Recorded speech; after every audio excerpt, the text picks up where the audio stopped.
Нивата сееше прости бразди. Гледах отвърляше весело семето, чисти и здрави зърна. Сей земеделец, днес му е времето.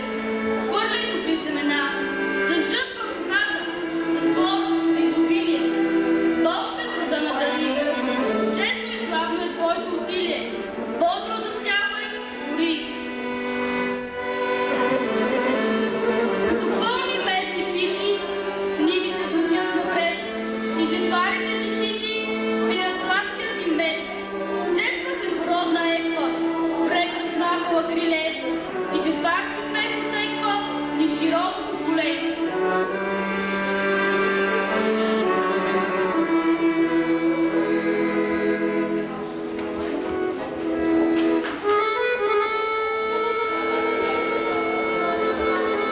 Често спирам при хлебаря да погледам сутринта, как издига топла пара, хлябът печен през нощта.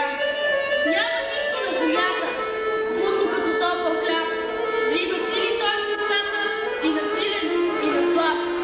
Жив и здрав да е орача, моята хубава земя, който дори до страча сее златни семена. Да живее жетварят, спирал житения клас, да живее и хлебарят, който вади хляб за нас.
топ-отговор.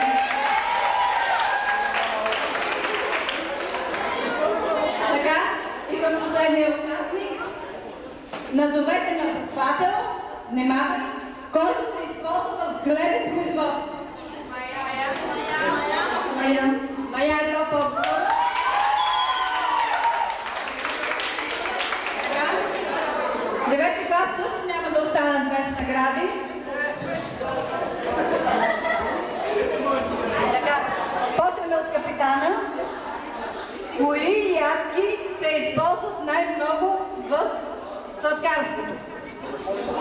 Ореховите. Ореховите топ-отговор.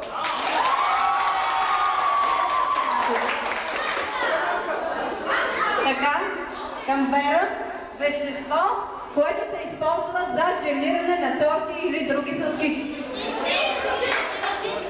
Желатин. Желатин, топ-отговор. Така, към Вили. Назови напитка, от която излиза пара. Чай. Чай, топ-отговор. Така, и към последния участник. Закуска, нашумяла напоследък с пълнеж от месо. Лазаня. Лазаня, топ-отговор.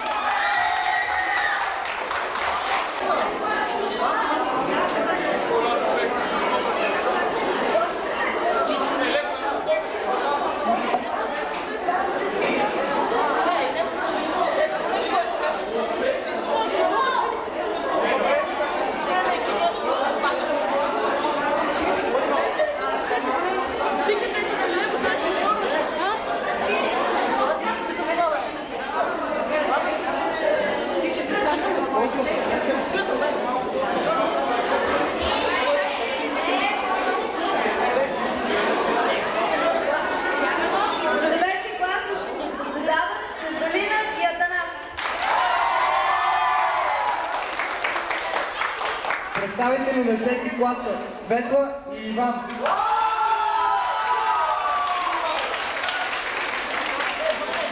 Готови ли сте? Старт!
Nobody comes, they'll play the